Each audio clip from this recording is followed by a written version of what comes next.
Today is the day, guys. You're going to take your future into your own hands. You're going to dominate. You're going to be successful. No excuses, just dominate. So, starting with physician anesthesiologist, MD-DO. So I'm a MD physician. I went to Stanford Medical School.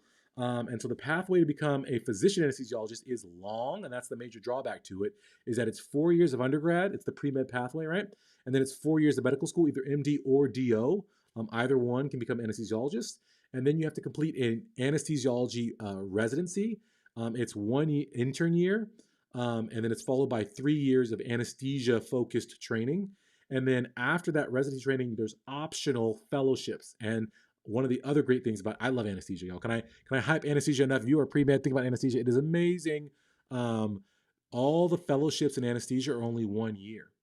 And so it's minimal time commitment, but it allows you to have other practice options and to be in academics and so forth. And one of the things I'll point out with this is that anesthesia residencies are no joke. They're very, very, very, very, very long hours, very intense settings, and you train across the entire spectrum of anesthesia cases, from general cases, pediatric cases, OB cases, neuro cases, ICU, cardiac, you name it. We're across the whole spectrum of different types of anesthesia. And so because of that, when you come out of residency as a general anesthesiologist like I am, you can do all sorts of cases. So I've supervised cardiac cases. I've done neuro cases. I've done OB and epidurals and all that kind of stuff. I've done peds. In fact, right now, predominantly, I do 90% pediatric cases, even though I'm a general anesthesiologist. And that's one of the cool things about anesthesia is that you have this huge, deep, broad base of knowledge that you can apply readily because the training is so rigorous. And so you can do all these different things without a fellowship, but you can add a fellowship if you feel like you need additional training and still have that. Total training time is anywhere from 12 to 15 years. Gosh dang! For me, I did 4 years of undergrad. I did a 2-year master's. I did a year of consulting, so that's 7 years. I did 4 years of med school, so that's 11. And then I did 4 years of residency, so that's 15. So I'm at that high end of training. Took a long time, but I'm thankful for all of it because all the experiences.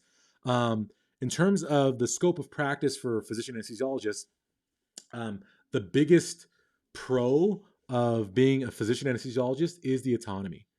It is the autonomy. So if you want to work completely independently, call all the shots on your own cases, if you live to be that leader, then it's great to be a physician. You can diagnose, you pre-op, you manage cases, you do post-operative care, you do ICU level, you do the whole scope of procedures that anesthesiologists do, from epidurals to regional blocks to spinals, intubations, all sorts of things we do.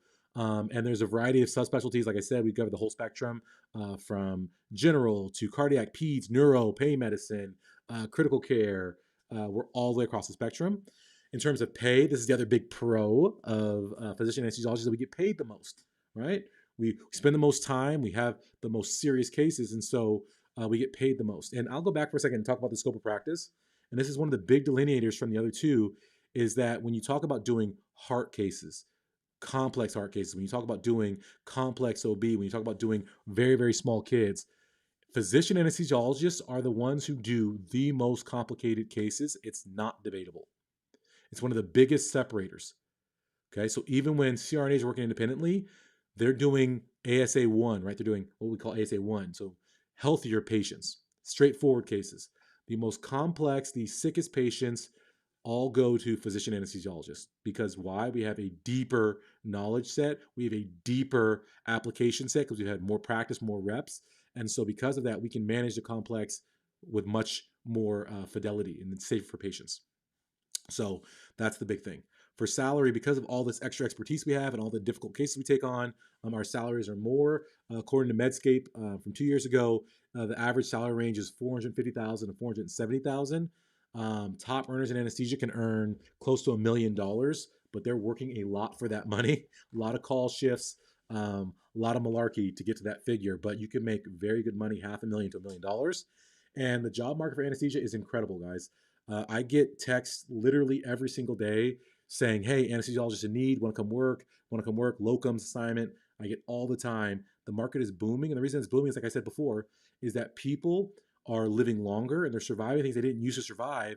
And so because of that, there's more need for surgery, more need for critical care. And so anesthesiologists are in huge demand. It's going to continue to go as people age, as people get sicker. The job market's incredible, and it will continue to get incredible. So yes, the outlook is great. Quickly, the pros and the cons of it. And you guys will see me glance down here. I took some notes. I'm trying to organize this because there's a lot of information. I want to make sure I say it right so the interweb people don't get at me. But the pros of being a physician anesthesiologist is that you have the highest level of autonomy. You get a diverse set of career options. And so for me, this is one of the reasons that I picked anesthesia and be a physician anesthesiologist as opposed to being a CRNA, is that my options, the sky is truly the limit when you are a physician. When you have that doctor in front of your name, you can work in educational settings. You can work in the ICU. You can be a leader. You can work on the healthcare side. You can work in so many different aspects. You can choose your career. And so I love the flexibility of anesthesia, both within anesthesia and outside of anesthesia.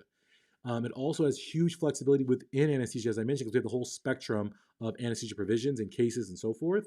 And it's the highest salary. You want to make big money, anesthesia as a physician, you'll make the most.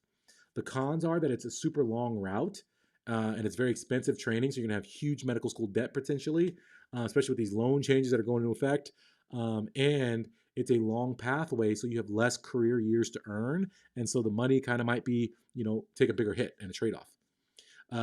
There's high stress and burnout potential in all of anesthesia, but particularly for physicians, because as we'll talk about, unlike the other types of anesthesia providers, our hours are less set. And this is so important. I'm not saying that all anesthesiologists, physician anesthesiologists work more hours than everyone else. But at baseline, all physicians, we have less protection in our hours than other fields. And so because of that, there's huge potential. There's huge rates of burnout and stress amongst physicians in general. And it's even higher in anesthesia, where you have long hours and you have stressful conditions where you have complex patients, complex surgeries. All that adds up to lots of stress and lots of burnout. And like I said, we get paid based on our stress tolerance. And so you get that kind of delayed potential for burnout. So watch that. All right. Does that make sense for physician anesthesiologists? Do we understand what that is?